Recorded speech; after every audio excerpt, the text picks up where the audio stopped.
नमस्कार, परभणी न्यूजमध्ये आपलं स्वागत करतो. मी दिलीप बनकर. पाहूया आजच्या ठळक घडामोडी.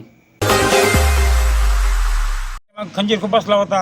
आता नक्की ते असू शकतील किंवा दुसरे कोणी असतील तर पण ते वरिष्ठ लेवलचे नेते ठरवतील. मी एक साधारण कार्यकर्ता, शहीद भैयाचा कार्यकर्ता माणूस, शहरापुरता मर्यादित कार्यकर्ता आहे. मी एकनिष्ठ, पण मी माझ्या लेवलवर तेवढ्या मोठ्या गोष्टी बोलू शकत नाही. वरिष्ठ जे आहेत आमचे आदरणीय एकनाथ शिंदे साहेब, आमचे श्रीकांत शिंदे साहेब, ह्या गोष्टी त्यांना 100% माहिती आहे.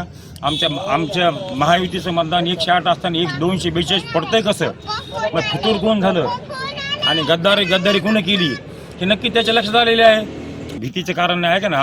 आमच्या पाठीमाग खंबीरपणे शहीद भाई उभे आहेत, एकनाथ शिंदे उभे आहेत. धोका देणारे माणसं कशी समोर बोलतोय की शहीद भाईसारखा प्रामाणिक चेहरा आज विजय झाला म्हणजे जनसामान्याचा, गोरगरिबाचा आणि जे दुखीत पीडित माणसं आहेत त्यांचा आरोग्याचा प्रश्न मिटलेला आहे. ह्या ठिकाणी इतका प्रामाणिक चेहरा, सुखदुःखामध्ये मदत करणारा चेहरा.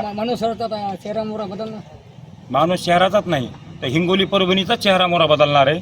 आदरणीय सर, पाठीमागं थांबता समोर उभे राहून काम करतील आणि नक्कीच शहीद भैयाला भविष्यामध्ये 1-6 महिन्यामध्ये अल्पसंख्याक मिनिस्ट्री भेटलीच पाहिजे अशी आम्ही शिंदे साहेबांसोबत आणि श्रीकांत शिंदे साहेबांसोबत आम्ही विनंती करू.